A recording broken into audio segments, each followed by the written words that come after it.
1996 LDF സർക്കാർ രൂപപ്പെടുത്തിയ പദ്ധതിയാണ് ഇവിടെ യാഥാർത്ഥ്യമാവുന്നത്. ഇടക്കാലത്ത് പദ്ധതി അനിശ്ചിതത്വത്തിലായിരുന്നു. തുടർന്നുള്ള ഘട്ടം പദ്ധതിക്കായുള്ള മനുഷ്യച്ചങ്ങലകൾ അടക്കമുള്ള പ്രക്ഷോഭങ്ങളുടേതായിരുന്നു. 2015 ഒരു കരാറുണ്ടായി. എന്നാൽ പല തലങ്ങളിലുള്ള വിമർശനങ്ങൾ അത് നേരിട്ടു. ആ വിമർശനങ്ങളെല്ലാം നിലനിൽക്കുമ്പോഴും വിഴിഞ്ഞം പദ്ധതി നടപ്പാവുക തന്നെ വേണം എന്ന നിലപാടാണ് ഞങ്ങൾ കൈക്കൊണ്ടത്.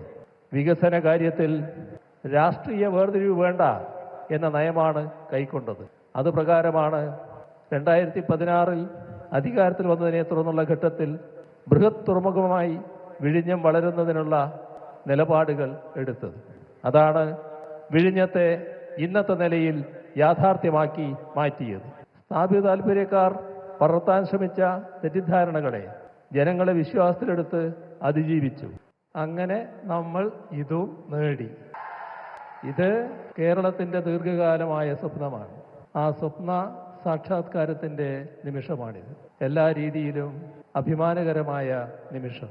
ഇത് നമ്മുടെ രാജ്യത്തിൻ്റെ ഏറ്റവും പ്രധാനപ്പെട്ട പോർട്ടായി മാറുകയാണ്. അതുകൊണ്ട് തന്നെ രാജ്യത്ത് ഏറ്റവും പ്രധാനപ്പെട്ട പോർട്ട് എന്ന് പറയുമ്പോൾ ലോകത്തെ തന്നെ ശ്രദ്ധിക്കപ്പെടുന്ന പോർട്ടുകളിൽ ഒന്നായി ഇന്ത്യയുടെ ഈ പോർട്ട് മാറുകയാണ്. ഈ പോർട്ടിൻ്റെ നിർമ്മാണം ഈ രീതിയിൽ പൂർത്തിയാക്കുന്നതിന് സഹകരിച്ച എല്ലാവർക്കും ആദ്യമേ തന്നെ കൃതജ്ഞത രേഖപ്പെടുത്തട്ടെ.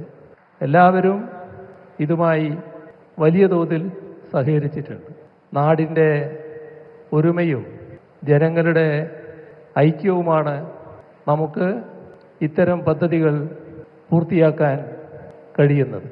ഇവിടെ അദാനി ഗ്രൂപ്പ് ഈ പോർട്ടിൻ്റെ നിർമ്മാണ കാര്യത്തിൽ നല്ല രീതിയിലുള്ള സഹകരണമാണ് നൽകിയത്. അവർക്കും ഈ ഘട്ടത്തിൽ കൃതജ്ഞത രേഖപ്പെടുത്തട്ടെ. ആവശ്യമായ എല്ലാ സഹകരണവും പിന്തുണയും നൽകിയ എല്ലാവർക്കും ഈ ഘട്ടത്തിൽ നന്ദി അറിയിക്കാൻ ഞാൻ ഈ അവസരം ഉപയോഗിക്കുക. ഇത് കേവലം ഒരു തുറമുഖ കവാടം തുറക്കലല്ല, മൂന്നാം മില്ലിനിയത്തിലെ വികസന സാധ്യതകളിലേക്കുള്ള രാജ്യത്തിൻ്റെ മഹാകവാടം തുറക്കലാണ്. ഇന്ത്യയെ സാർവദേശീയ മാരിടൈം വ്യാപാര ലോജിസ്റ്റിക്സ് ഭൂപട ശൃംഖലയിൽ കണ്ണിചേർക്കുന്ന മഹാസംരംഭം. ചരിത്രത്തിൻ്റെ വിസ്തൃതിയിൽ നിന്ന് വിഴിഞ്ഞത്തെ നമ്മുടെ രാജ്യത്തിൻ്റെ ചരിത്രത്തിൻ്റെ വിസ്മൃതിയിൽ നിന്ന് വിഴിഞ്ഞത്തെ വീണ്ടെടുത്ത് നവീകരിച്ച് വികസിപ്പിച്ചു സാർവദേശീയ തുറമുഖമാക്കി മാറ്റിയത് കേരളത്തിലെ LDF സർക്കാരിൻ്റെ ഇച്ഛാശക്തിയാണ്, നിശ്ചയദാർഢ്യമാണ്. ഒരുപാട് സവിശേഷതകളുണ്ട്. ആദ്യമായാണ് ഇന്ത്യയിൽ ഒരു സംസ്ഥാനത്തിൻ്റെ മുൻകൈയിൽ ഒരു ബൃഹത് തുറമുഖ നിർമ്മാണം നടക്കുന്നത്. ചെലവിൻ്റെ ഏറിയ ഭാഗവും കേരളമാണ് വഹിക്കുന്നത്. 5686 കോടിയിൽ 5370 കോടി 86 ലക്ഷം, ബാക്കി 2497 കോടി അദാനി വിഴിഞ്ഞം പോർട്ട് പ്രൈവറ്റ് ലിമിറ്റഡാണ് മുടക്കുന്നത്. മൊത്തം 8686 കോടിയാണ് ഇതിൻ്റെ ചെലവ്. 818 കോടിയുടെ വയബിലിറ്റി ഗ്യാപ്പ് ഫണ്ട് കേന്ദ്രം നൽകുന്നു. ഈ തുറമുഖത്തോടെ $220 ദശലക്ഷം പ്രതിവർഷ രാഷ്ട്ര നഷ്ടം നികന്നു തുടങ്ങുകയായി. 75% കണ്ടെയ്നർ ട്രാൻസ്ഷിപ്മെൻറ്റ് കാർഗോ വിദേശ തുറമുഖങ്ങളിലേക്ക് തിരിച്ചുവിടുകയായിരുന്നു. ഇതുപോലൊരു സൗകര്യം നമുക്കില്ലാത്തതുകൊണ്ട് ഇക്കാലം അത്രയും ഇത് ഇതിലൂടെ അവസാനിക്കുകയാണ്.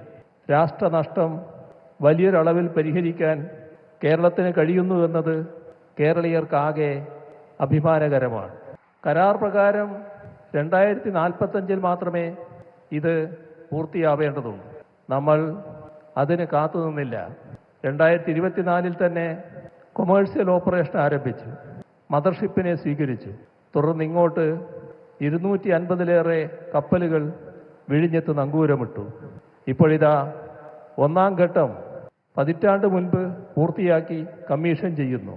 2028 ഇതിൻ്റെ എല്ലാ ഘട്ടങ്ങളും പൂർത്തിയാക്കാനാണ് ഉദ്ദേശിക്കുന്നത്. ഒരുപാട് പ്രതികൂല ഘടകങ്ങളുണ്ടായി. മഹാപ്രളയം, ഇതര പ്രകൃതിക്ഷോഭങ്ങൾ, കോവിഡ് അടക്കമുള്ള മഹാവ്യാധികൾ എന്നിവയൊക്കെ സമ്പദ്ഘടനയെ ഉലച്ചു. എന്നാൽ കേരളം അവിടെ തളർന്നു നിന്നില്ല. നിർമ്മാണ കമ്പനിയും നല്ല രീതിയിൽ സഹകരിച്ച് മുന്നോട്ട് പോവുക തന്നെയാണ് ഉണ്ടായത്. 1996 LDF സർക്കാർ രൂപപ്പെടുത്തിയ പദ്ധതിയാണ് ഇവിടെ യാഥാർത്ഥ്യമാവുന്നത്. ഇടക്കാലത്ത് പദ്ധതി അനിശ്ചിതത്വത്തിലായിരുന്നു. പദ്ധതി പഠനത്തിനായി 2009 ഇന്റർനാഷണൽ ഫിനാൻസ് കോർപ്പറേഷനെ നിയോഗിച്ചു. 2010 ടെൻഡർ നടപടികളിലേക്കും കടന്നു. പക്ഷേ കേന്ദ്രം ആ ഘട്ടത്തിൽ അനുമതി നിഷേധിച്ചു. തുടർന്നുള്ള ഘട്ടം പദ്ധതിക്കായുള്ള മനുഷ്യച്ചങ്ങലകൾ അടക്കമുള്ള പ്രക്ഷോഭങ്ങളുടേതായിരുന്നു. 2015 ഒരു കരാറുണ്ടായി. എന്നാൽ പല തലങ്ങളിലുള്ള വിമർശനങ്ങൾ അത് നേരിട്ടു. ആ വിമർശനങ്ങളെല്ലാം നിലനിൽക്കുമ്പോഴും വിഴിഞ്ഞം പദ്ധതി നടപ്പാവുക തന്നെ വേണം എന്ന നിലപാടാണ് ഞങ്ങൾ കൈക്കൊണ്ടത്.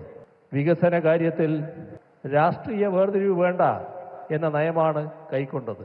അത് പ്രകാരമാണ് 2016 അധികാരത്തിൽ വന്നതിനെ തുടർന്നുള്ള ഘട്ടത്തിൽ ബൃഹത് തുറമുഖമായി വിഴിഞ്ഞം വളരുന്നതിനുള്ള നിലപാടുകൾ എടുത്തത്. അതാണ് വിഴിഞ്ഞത്തെ ഇന്നത്തെ നിലയിൽ യാഥാർത്ഥ്യമാക്കി മാറ്റിയത്. സ്ഥാപിത താൽപര്യക്കാർ പടർത്താൻ ശ്രമിച്ച തെറ്റിദ്ധാരണകളെ ജനങ്ങളെ വിശ്വാസത്തിലെടുത്ത് അതിജീവിച്ചു. നിയമക്കുരുക്കളടക്കം നീക്കി. തീരദേശ പുനരധിവാസ ജീവനോപാധി പ്രശ്നങ്ങൾ 120 കോടി ചെലവാക്കി പരിഹരിച്ചു. അവിടുത്തെ പെൺകുട്ടികളെ ക്രെയിൻ പ്രവർത്തിപ്പിക്കുന്ന ജോലിയടക്കം ഇവിടെ ഏൽപ്പിച്ചിരിക്കുന്നു. തദ്ദേശീയ സ്ത്രീകൾക്കായി സ്കില്ലിംഗ് സെന്റർ തുറന്നു. ഇങ്ങനെ പ്രശ്നങ്ങൾ പരിഹരിച്ചു. സങ്കടങ്ങൾക്ക് അറുതിയുണ്ടാക്കിയാണ് സർക്കാർ നീങ്ങിയത്. 5000-ലധികം തൊഴിലവസരങ്ങളാണ് ഈ തുറമുഖത്തിൻ്റെ ഭാഗമായി നേരിട്ട് ലഭ്യമാകുന്നത്. കൂടുതൽ പേർക്ക് ഇത് പ്രയോജനകരമാകുന്നു എന്ന് ഉറപ്പുവരുത്തുകയാണ്. കേരളത്തിൻ്റെ അതിനപ്പുറം ഇന്ത്യയുടെ ആകെ വികസനത്തെ ഈ തുറമുഖം വലിയ തോതിൽ ഭദ്രമാക്കുമെന്ന കാര്യത്തിൽ സംശയമില്ല.